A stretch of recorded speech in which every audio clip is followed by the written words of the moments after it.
Yo, what's up, duelists? You guys want to play tech cards? You guys want to make sure you don't mess up in your duels when you go to locals, regionals, and YCS?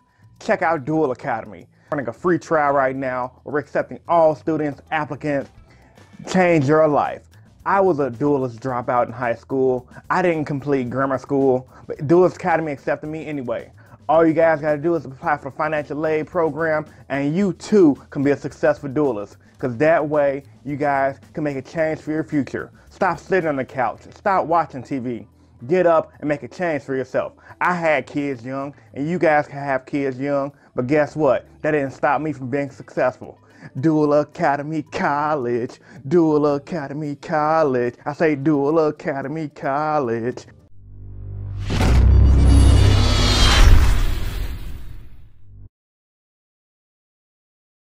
Alright guys, before we get to the actual video, make sure you guys hit the subscribe button and also hit that bell for you guys to be notified every time I drop a new video. And make sure to give me a like, a comment as well, because for one, it'll help the channel out, and for two, it'll benefit you by entering you guys into this month's giveaway. And this month's giveaway is for the Waiter Warrior Mathematics Playmat.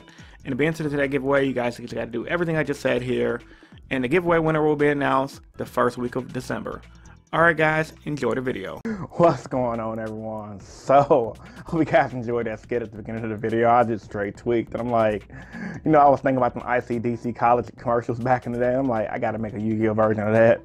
If you guys want to see more skits at the beginning of the videos, let me know in the comments section down below. So, you guys didn't come here for all that. You guys came here for 5 spicy tech cards for the current format that you're in. And obviously, the reason why you guys want to play some of these spicy tech cards is simply just due to the fact that you're going to locals, you're losing the spirals, you're losing the magicians, all that good jazz, and you guys want to figure out ways to get the upper hand on the opponent. So, let's get into it. Starting off with my number 5 card, Mistake. Mistake is a solid card that, it's just a simple floodgate. You activate it, it stops all searching on both players. Really beneficial against the spiral players. Over in Europe, Burning Abyss players that use it in the, I believe it was in the YCS London. They got him in top place. Mistake is a card that's been around for centuries, and it's definitely a good card to pick up right now because it's relatively cheap. And when you think about it, you stop Burning Abyss. I mean, not Burning Abyss. You stop spirals, Pendulum Magicians, the Invoked deck, which does a lot of searching and brings out a lot of fusions and the shebangs, you know. So Mistake's just a good card, and definitely something worth picking up and playing in your decks that don't do a lot of searching. Cleefort used to run it a long time ago, and I could definitely see a lot of you guys taking in a lot of decks like Anti-Meta Stun, Barrier Stun. Heck, even if you're playing a deck like Spirals, you can set up your field, activate Mistaking in the mirror match, and more than likely you will win. Number 4, Lightning Vortex. Now, Lightning Vortex is another good card I think is amazing. That's spicy, spicy, spicy for this coming format. Reason being, it's the same thing as Raigeki, but only for face-up monsters. Now, the downfall is Lightning Vortex has a hand cost, but in today's meta, or spirals do a lot of searching, generate a lot of resources. Pendulums do a lot of the same thing as well. Paying that one card out of your hand to blow up a board is very crucial, simply due to the fact that decks like spirals and pendulums and even the Invoke decks, they make a lot of big boards, and they pretty much almost lose to the kaijus. And half of the monsters that they have on a board are not protected by destruction effects, etc. Which is the reason why a lot of players play Dark Hole, and they prefer Dark Hole. But the thing about Dark Hole is it wipes your board too. The thing about Lightning Vortex I like is, for one, you can just draw it in the late game while you have an established board and just completely wreck your opponent's face. People in the LCG have ran it for a while. I definitely think it's something the TCG players to look at, simply due to the fact that it's just that good. I mean, it's a Raigeki, but a little bit of watered down and more fair. I remember when it first came out, it was overly hyped, and then it saw no play. Number 3, Lose One Turn. Now, Lose One Turn, pretty sick card that's saying a little to no play right now. And it's for good reason, because you have to activate it when you control no special summon monsters on the board.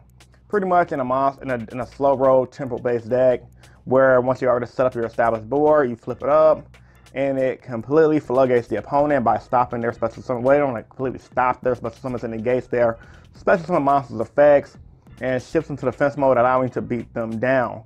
is really crucial because, you know, spirals, you got the pendulum magicians, you got all invoked. I mean, you got all the meta decks right now relying off of their effects. They're heavily effect based on when they have to get their effects off. And lose one turn stops them. It's very underrated, very cheap. And why not play? This is one of those cards where it's like, if you don't pick up on it now while it's dirt cheap, it could potentially rise up. I mean, there's nothing wrong with having a play set. Then we have Magic Bullets that's coming out. I'm gonna talk about that deck later. So this is a good card in general to have, especially gonna play a slower deck. Number 2, Wise Men's Chalice. Now, I said Wise Men's Chalice because Wise Men's Chalice is a good card. That card is amazing simply due to the fact that I was reading, I'm like, okay, you activate it, right? You target a card in your opponent's graveyard while you turn on special summon monsters, special summon that monster to your board, and you can't synchro or attribute it. But guess what? It's link error. So essentially, you can target one of your opponent's link monsters, bring it to your board while you turn on special summon monsters, use it for link material. It's so good. I believe at one point it was used in the Zodiac format. Correct me if I'm wrong, because you could bring like a Zodiac monster, start XYZing over it, and doing your combo plays. But in link era, that card is legit, bro, because imagine going to Spiral Mirror Match, bringing back a quick fix out of your opponent's graveyard, and just start bringing out some combos, because you can search and etc. Or just bring back your opponent's double helix out of their graveyard using his effect. I mean, the possibilities, and the list can go on. I think it's definitely a good card to look into because it has an amazing effect that allows you to in this game so much card advantage, because the withdrawals of that effect is so outdated. Like, no one's synchroing, no one's tributing, everyone's either linking or XYZing. So the card is good, and I think it's definitely a good pickup. It's like a $1 card, so why not run it? So yeah, it's like, why not run that card? I mean, this is a really good card to try out and pick out. And last but not least, out of my 5 spicy tech cards you guys should try out, Full Force Virus. Now, Full Force Virus is a card that was used by Johnny Wynn. I mentioned this a few times in a bunch of other videos.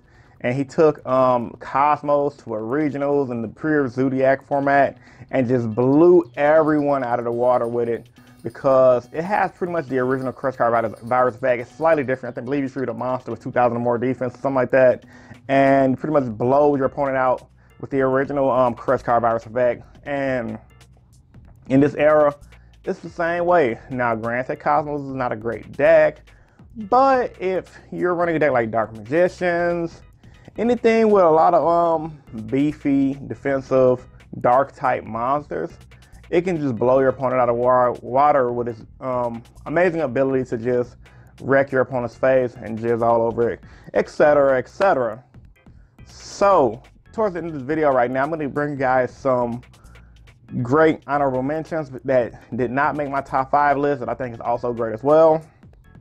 First honorable mention is My Body as a Shield. Now, My Body as a Shield is a great card that was ran, once again, back in Zodiac era. You pay 1,500 life points to protect a monster or monsters on your board from destruction. It's really good and really crucial in those situations where you know your opponent's going to play Raigeki, or you know you're playing against an opponent that does a lot of destruction effects. Decks that do that right now, honestly, are far in between, but it is good against against people who still want to run Masterpiece, people who want to run Cosmos, people who you know are going to side deck Mirror Force. This is a good card, spicy card to think about trying out. My second honorable mention is Mass Change number 2. Now, Mass Change number 2 is another card that is very underrated, highly underrated, specifically for this era, because it brings out Masked Hero Darklaw, who, as you guys already know, is pretty much a macrocosmos for the opponent. By all you gotta do is target any dark monster on your board to bring out the Darklaw, and then not to mention too, it's splashable. So if you're playing Burning Abyss, or you're one of those players that want to be Burning Abyss and play cool, why aren't anyone running Mass Change number 2? It's crucial against all the meta decks right now, because they all resolve around the graveyard. Spirals resolve around the graveyard, Pendulum resolve around the graveyard, Masterpiece deck resolve around the graveyard. Why not run it? Alright, and my last spicy tech card I'm going to talk about that's an honorable mention is definitely Storm and Mirror Force. It's a really great card, simply due to the fact that a lot of decks are protected from destruction effects here and there. I mean, you got spot. I mean, I know I said earlier in the video that the decks aren't protected by the destruction effects that much, which is why you can run things like Lightning Vortex. But we do have your opponent setting up boards with IB and Proxy Dragons, and when you do run into the people who want to run Cosmos, Storm and Mirror Force could just get you there because it don't target, and it pretty much bounces everything back to the hand. Very similar to Compulsory Evacuation Device. Ultimately, Compulse probably will be better in most situations. But with that being said, it's at 1 and Storm Mirror Force is at 3. So with that being said, it's just something to think about. It's not one of those cards that's going to be like, oh my God, broken, amazing. I'm not trying to hype it up. But I had to have it as an honorable mention because it is that good. So, with all that being said, guys, post your thoughts and opinions about this video in the comment section down below. There are some tech cards you guys would like for me to talk about that wasn't in this video. I want to hear about those cards also in the comment section down below. So with all that being said, man, this is Chris from Innovation YGO, and I'm signing out. Peace.